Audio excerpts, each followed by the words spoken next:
The night of the storm, rain came down like the sky was tearing itself apart. Winds howled against the narrow streets, rattling old windows and bending trees until their branches almost touched the ground. Sundar Pichai sat alone in the back seat of the black car, staring out into the dark night. His driver had slowed to a crawl. Visibility was almost zero.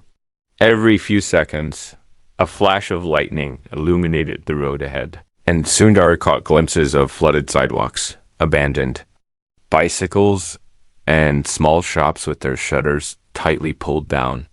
His phone buzzed with urgent messages from his team about a meeting he was supposed to attend early the next morning. But right now, none of that mattered because they were lost. They had taken a wrong turn when the GPS failed, and now the road ahead was blocked by a fallen tree. The driver muttered an apology, tried reversing, and realized the back street had already filled with water. It was only a matter of minutes before the car would be trapped completely. Sundar stayed calm, but inside he was calculating every option. This wasn't a city he knew well, and the pounding rain made it impossible to tell where they were. Double quote, sir. I think we need to find shelter, the driver finally said, his voice almost swallowed by the sound of the rain hammering the roof. Sundar agreed with a nod. They stepped out, instantly soaked to the bone, the icy water running into their shoes. The wind pushed against them, almost making it impossible to walk straight. They spotted a small side alley with dim lights at the far end and decided to head there. As they moved closer, Sundar noticed the houses looked worn out, their walls chipped, the doors patched with mismatched wood. But one house had a faint glow. Coming from inside, and through its curtainless window, he saw movement. The driver knocked first, but his hand hesitated. It felt strange to ask for help from a stranger at this hour. Before they could say anything, the door creaked open. A young woman stood there, her hair messy but her eyes alert. She looked at them, then at the storm behind, and without hesitation, she stepped aside. "Come in, quickly," she said. Her voice carried the firmness of someone used to making fast decisions. The warmth of the small living room wrapped around them immediately. There's no luxury here, only a simple sofa, a faded rug, and a single bulb hanging from the ceiling. The smell of warm tea drifted from the kitchen. Sundar's clothes clung to his skin, but he felt an odd sense of safety. The woman disappeared into another room and returned with 2 old but clean towels. "The storm's going to get worse. You shouldn't be out there," she said, her tone both concerned and matter-of-fact. Sundar thanked her and began to dry his hair. It was only then he noticed a small boy peeking from behind her leg, holding onto her worn dress. His eyes were wide, curious, and just a little scared. "Don't worry, Arjun," the woman whispered to the child. "These are just travelers caught in the rain." The boy stepped forward shyly, and Sundar smiled at him. "Thank you for letting us in," Sundar said softly. The woman shrugged. Anyone would do the same. But Sundar knew that wasn't true. In his world, not everyone opened their doors to strangers without asking questions. As they settled in, the woman brought out 2 steaming cups of tea. She didn't ask their names, and they didn't offer them. There was a quiet understanding. Right now, they were just people. No titles, no status, no power. The rain outside grew louder, and water began to seep under the front door. The woman quickly grabbed an old towel and blocked it. Sundar offered to help, but she shook her head. "I've handled worse. The roof leaks sometimes, but I fix it." There was something in her tone, not pride exactly, but resilience, the kind built from years of facing problems alone. The boy climbed onto Sundar's lap without asking, curious about his watch. "Does this tell the weather?" he asked. Sundar chuckled. "Yes, and right now it says we should stay indoors." The boy laughed, a sound so light it momentarily drowned out the storm. Hours passed. The driver dozed off in the corner, while Sundar found himself in a long conversation with the woman. She told him her name was Mira. She didn't share much about herself, but he noticed the stack of unpaid bills on a small table, and the old sewing machine pushed against the wall. Her hands were rough, probably from work. Yet her eyes never lost their brightness. When the clock neared midnight, the storm showed no sign of stopping. Suddenly, a loud crash shook the house. Part of the roof had caved in from the wind. Mira rushed to the back room, and Sundar followed. Rain poured through the gap, drenching the bed where the boy had been sleeping earlier. Without a word, Sundar helped her move the bed to the other side and covered the hole with a plastic sheet she had ready. It was clear this wasn't the first time something like this had happened. After everything was secured, they sat in silence for a moment, catching their breath. Sundar wanted to ask her how she managed all this alone, but before he could, Mira looked straight at him and said, "I know who you are." The words froze him in place. She didn't say it like someone meeting a celebrity. There was no excitement, no surprise in her voice. Only a calm certainty, like she had known all along. And that's why, she continued, "I need to tell you something you're not going to believe." The rain kept pounding, but inside the air seemed to go still. Sundar leaned forward, his heart picking up pace. Mira took a deep breath, her eyes locked on his. "It's about someone you thought you'd never see again." Asterisk the name she whispered for a moment. Sundar didn't speak. The crackling of rain against the tin roof filled the silence between them, but Mira's eyes never wavered. There was no hesitation in her expression, no doubt. She knew exactly what she had just said, and it was meant to land with weight. Sundar leaned back slightly, trying to read her face. "Someone I thought I'd never see again." He finally asked, his voice steady, but his mind racing. Mira nodded, her fingers curling around the edge of the small table between them. "Yes, and if I'm right, that someone might be the reason you're sitting in my house tonight." Her tone was strange, half warning, half invitation, as if she was about to open a door that could never be closed again. Sundar's instinct told him to tread carefully. He used to conversations that carried hidden agendas, but this felt different. This wasn't about business, influence, or power. This was personal. "Who?" he asked simply. Mira glanced toward the back room where Arjun was sleeping, as if making sure he couldn't overhear. Then she whispered a name Sundar had not heard in over 20 years. That hit him like a cold wave. He froze, blinking once, twice to make sure he hadn't misheard. "That's not possible," he said quickly, almost too quickly. Mira's single quotes S expression didn't change. "It is, I know, because I knew her." Before she disappeared, she looked away, her voice softening. "And I know what happened to her." Memories surged in Sundar's mind, unwanted, but unstoppable. He remembered being a young man, fresh out of college, filled with ambition, but not yet hardened by the world.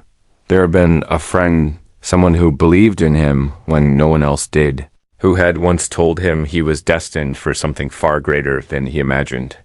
Then one day she was gone. No explanation, no goodbye. "Why are you telling me this now?" Sundar asked, his voice low, almost a whisper. Mira sighed, running a hand through her damp hair. "Because she asked me to, if I ever met you, she said one day you'd find yourself in a place you didn't expect, and you'd need to hear the truth. And here you are, in the middle of a storm, knocking on my door." A shiver ran through Sundar, but it wasn't from the cold. "You're telling me this is not a coincidence?" "There are no coincidences," Mira replied, her eyes locking onto his with quiet intensity. Outside, the wind howled louder, rattling the window frames. A sudden gust pushed the door open slightly, letting in a splash of rainwater. Sundar stood and closed it, his mind trying to piece together what Mira had just revealed. When he sat down again, he noticed her hands trembling. Slightly. She was holding something small, wrapped in an old handkerchief. With deliberate care, she unfolded it and pushed it toward him. Inside was a rusted locket, its chain broken, the metal dull from age. Sundar's breath caught in his throat. Recognized it instantly. It belonged to the friend he had lost, the one whose name Mira had just whispered. He had seen it around her neck almost every day. "Where did you get this?" His voice was sharper now, urgency breaking through his composure. Mira hesitated before answering. "From her." the day before she vanished. She gave it to me, said, if he ever comes looking, give him this. He'll know what it means. Sundar held the locket in his palm, his fingers curling around it. The weight of it felt heavier than metal. It was as if years of unanswered questions had been condensed into this tiny object. He looked at Mira again. You knew her? You knew where she went? Then you know why she left. Mira didn't answer right away. Instead, she stood and walked toward a wooden cabinet in the corner. She opened the bottom drawer and pulled out a weathered envelope, sealed, with tape that had long since lost its stickiness. She placed it on the table in front of him. This, she said quietly, was meant for you. But I couldn't send it. Not then. I didn't think you were ready to hear what's inside. Sundar stared at the envelope. The paper was thin, almost brittle, and on the front, in faded ink, was his name written in the exact handwriting he remembered. His pulse quickened. Asterisk. Before he could open it, Mira put her hand on his. If you open that now, nothing will be the same. You have to be ready for what it says. Ready or not, Sundar said, his voice tight. I've been waiting for answers for 2 decades. He slowly tore open the envelope. Inside was a single sheet of paper, folded neatly. He opened it, his eyes scanning the first line, and suddenly his heart stopped. The letter began with 4 words that made his skin go cold. Sundar, I'm still alive. Asterisk, the letter's truth Sundar's eyes stayed locked on those first 4 words, his pulse echoing in his ears. The storm outside seemed to fade into the background, as if the entire world had gone silent just to let the weight of that sentence sink in. I'm still alive. It wasn't possible. Every part of his life had moved forward under the belief that she was gone forever, a painful, permanent truth he had learned to live with. He read on, his hands tightening on the paper with each passing. Line. The letter spoke in a voice that felt both familiar and strange, as if time had reshaped her tone but not erased it. She wrote about how she had been forced to disappear, how she had stumbled into something far bigger than herself. Something dangerous. She warned him not to trust everyone around him, that some of the people he thought were allies had been involved in what happened to her. She didn't name them, but she left hints, enough for his mind to start drawing uncomfortable connections. There's more. Mira said quietly, watching him with an expression that was part worry, part urgency. Turn the page. There was, indeed, another sheet tucked behind the first. It was a map, crude, hand-drawn, marked with symbols Sundar didn't recognize. One spot on the map had been circled several times, almost as if it had been drawn in a rush. Next to it, in her handwriting, were the words, if you want to find me, start here. Sundar placed the paper down on the table, his mind working furiously. Where did you get this? He asked, his voice low. She sent it to me years ago, Mira replied. But she made me promise not to give it to you until the right moment. She believed that if you came here during a storm, exactly like tonight, it would mean the time had come. The more she spoke, the more Sundar realized this wasn't random kindness from a stranger. Mira had been waiting for him. So, you've been holding on to this for years, just waiting for me to knock on your door?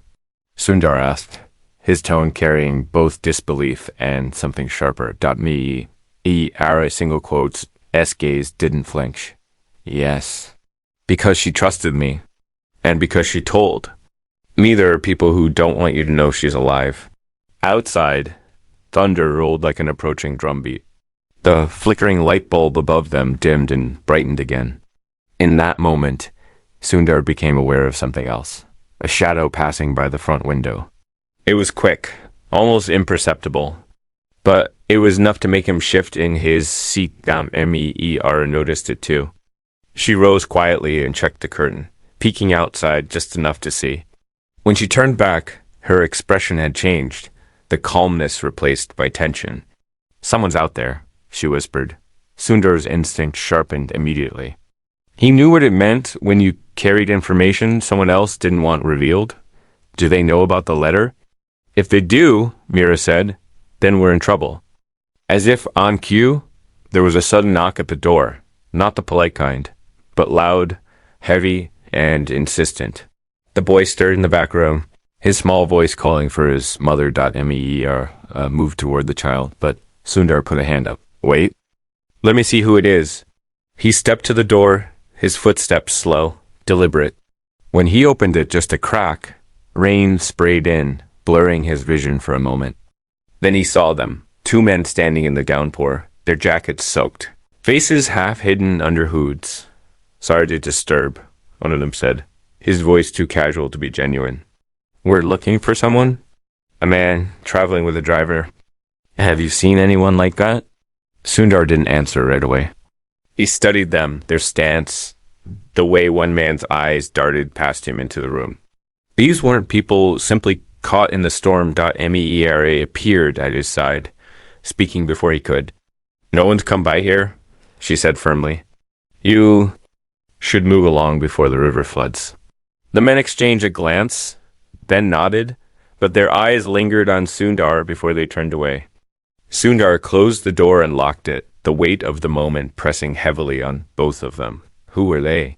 He asked or shook her head. I don't know, but I've seen them before. They've been watching the neighborhood for weeks. I thought they were just here for someone else. Maybe I was wrong. Sundar felt the air in the small house grow tighter, as if the walls themselves were closing in. Whatever this was, it was no longer just about a lost friend. It was about who were willing to come out in the middle of a storm to make sure he didn't learn the truth.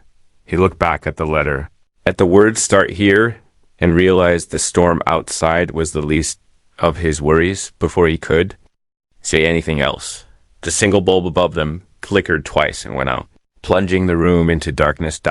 And from somewhere outside, in the pouring rain, came the sound of footsteps returning. Asterisk shadows at the door darkness swallowed the room. The sudden loss of light making every sound sharper, every movement more noticeable. The steady pounding of rain on the tin roof seemed louder now, and underneath it came the crunch of wet gravel just outside. Sundar could feel Mira's presence beside him, tense, unmoving, and somewhere deeper in the house, the faint rustle of Arjun shifting in his sleep. He didn't speak. In situations like this, silence was not just instinct. It was survival. Then, from outside, came a low, muffled voice. It was impossible to make out the words through the rain, but the tone was enough to set Sundar's nerves on edge. Another voice answered, slightly closer this time, and then a beam of light, a flashlight, cut through the small gap in the curtain. The shadow of a figure moved across the window, pausing as if listening for any sound from within .era. Moved toward the kitchen, her steps quiet and deliberate. When she returned, she was holding something small and metallic in her hand, an old iron wrench, its handle wrapped in worn cloth. Sundar raised an eyebrow but didn't question it. Her eyes told him she'd been in situations before where she couldn't rely on anyone but herself. He leaned closer to her, his voice barely above a whisper. You said you didn't know who they were. Was that the truth? She hesitated, her gaze flickering toward the front door. I know enough, she admitted finally. They're not from here. They've been around for months asking questions about people who don't want to be found. I thought they were after someone else. But if they know you're here, they're connected to her disappearance. The weight of her words landed heavily. It confirmed what the letter had already hinted at. His lost friend hadn't simply vanished. She had been forced into hiding, and now, years later, someone was making sure the truth never reached him. A loud bang on the door made both of them flinch. It wasn't a knock this time. It was a heavy strike, the kind that made the wood shudder in its frame. Arjun's frightened voice called out again from the back room. Mira started toward him, but Sundar caught her arm. Stay with him. He said, I'll deal with this.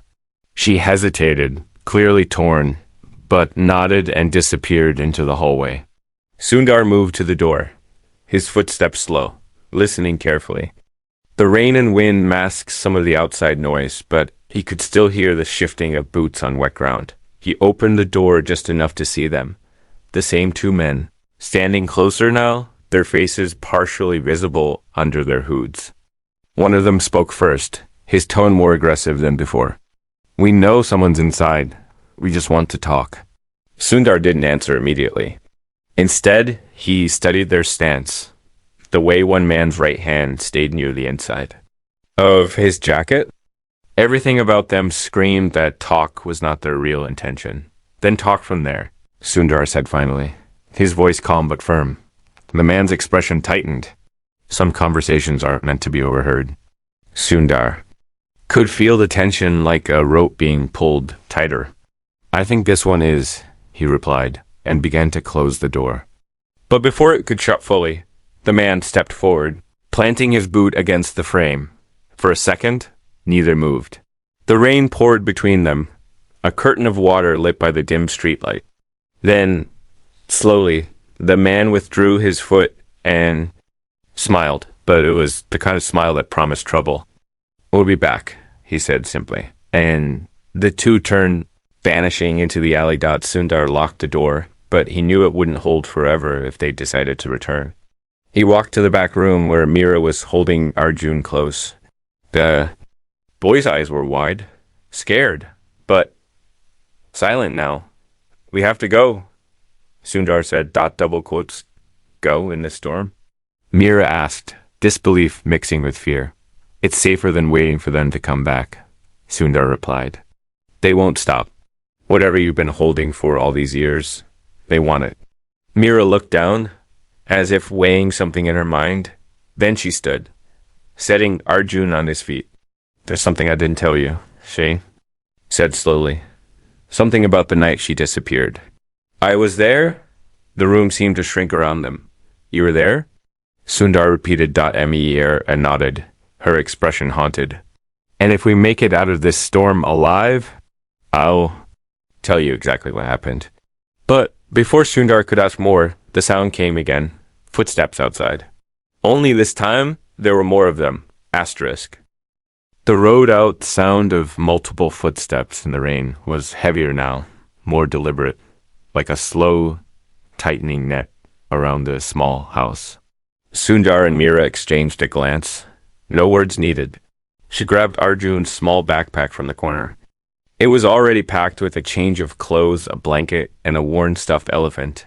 Sundar noticed that and understood immediately. She had been ready to leave at a moment's notice for a long time. The driver, still groggy from his nap, woke to the noise. Sundar didn't waste time explaining. "Get the car ready," he said. But when the driver opened the door to step outside, a cold rush of reality hit them all. Water was now knee-deep in the street, swirling with debris. The fallen tree from earlier blocked one end of the road, and the other direction was a narrow lane that wound into the darkness. Meera hesitated only a second before speaking. "There's a path behind the houses. It leads to the old railway crossing. From there we can get to the main road." It was risky. The storm was still fierce, and with every minute they delayed, the men outside would have more advantage. But staying meant being cornered. Sundar nodded. "Show us." Meera led the way, clutching Arjun's hand, while Sundar stayed behind. Them, scanning the shadows for movement. The wind whipped against their faces, and the rain blurred everything beyond a few meters. The narrow back path was half hidden between crumbling walls and piles of discarded wood. The ground was uneven, water pooling in deep pockets that made each step uncertain. As they moved, Meera began to speak, her voice low but urgent. "That night, years ago, she came to me. She was terrified. She had found something she wasn't supposed to see, something that could destroy powerful people. She told me she had no choice but to disappear. She gave me the letter, the locket, and said one day you'd come looking. She made me promise to protect them until the right time." Sundar's grip tightened on the small flashlight in his hand. "What did she see?" Meera glanced back at him, her eyes shadowed by both rain and memory. "I don't know the full truth. She didn't trust telling anyone all of it, but she mentioned a name, one I never forgot. And when I saw the men outside tonight, I recognized them. They work for him." Lightning split the sky, illuminating their path for a fraction of a second. And in that flash, Sundar saw something that made his breath catch. At the far end of the path, barely visible through the sheets of rain, stood a figure. Tall, unmoving, blocking the way forward. .me Air stopped, pulling Arjun close. That's not one of them, she whispered. I don't think. The figure didn't approach, didn't call out, just stood there as if waiting. The only sound was the storm and the distant crash of water against the flooded streets. Then, from behind them came the unmistakable noise of boots splashing in water. Several pairs, closing in fast. They were trapped between whoever stood ahead and the men coming from behind. We have to move, Sundar said. Me hesitated, then started forward slowly, every step cautious. As they drew closer, the figure stepped into a faint glow from a flickering streetlight. His face was partially obscured by the brim of a soaked cap, but there was something in his stance that felt familiar. When they were just a few feet away, the man spoke, his voice low but steady. I was told to wait here. She sent me. The words made Mira freeze, and Sundar felt the air shift between them. Who? Sundar demanded. The woman you're looking for, the man replied. She knew you'd come, but she also knew. They'd be right behind you. As if on cue, the splashing behind them grew louder, closer. Sundar looked over his shoulder and saw the beam of flashlights cutting through the rain. The stranger gestured urgently. This way, now if you want to live. Mira looked at Sundar, uncertainty written all over her face. The storm roared, the footsteps behind closed in, and the man in front held out his hand, waiting. Asterisk, the choiced rain pounded against Sundar's face. Each drop like a cold pinprick on his skin, but his mind wasn't on the storm. It was on the stranger's outstretched hand, an invitation, a warning, a gamble. Behind them, the men's footsteps splashed faster, their voices low and urgent as they shouted to each other over the roar of the wind. In front of them, the stranger waited without flinching, his eyes fixed on Sundar as if this moment had been rehearsed. Ara tightened her hold on Arjun's small hand. How do we know we can trust him? She whispered, her voice trembling, but still steady enough to carry the weight of a mother's fear. You don't, the stranger said, answering for Sundar. But if you stay here, you won't live long enough to regret the choice. The urgency in his tone was matched by the reality closing in from behind. The glow of flashlights now danced on the wet walls of the narrow alley, cutting through the darkness. Sundar knew they had less than a minute before the men would be on them.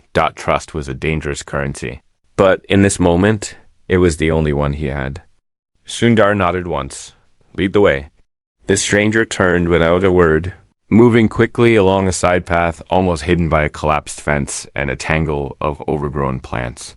The ground was slick, mud pulling at their shoes, the smell of wet earth mixing with the metallic tang of stormwater. Mira followed close behind, her eyes darting in every direction, while Sundar kept glancing back to make sure the men hadn't cut them off. After several twisting turns, they emerged into an open area, the old railway crossing Mira had mentioned. The tracks were barely visible under the rushing water, but the stranger seemed to know exactly where to step. They crossed quickly, the wind howling like a living thing around them. When they reached a small concrete shelter on the other side, the stranger stopped, motioning for them to take cover. They won't follow us here, he said, catching his breath. Too exposed. Sundar studied him in the dim light. He said she sent you. Where is she? The man hesitated, as if weighing how much to say. Not far. But she's not the same person you remember. She's been living under another name, hiding for years. The people chasing you tonight, they're the same ones who tried to silence her. Mira's voice broke through the sound of the storm. Tell him the truth. All of it. The stranger's jaw tightened, but he nodded. She found evidence. Proof of corruption so deep it reached people in positions you'd never suspect. When she realized her life was in danger, she didn't run for herself. She ran to protect. You. The word struck Sundar like a blow. Protect me?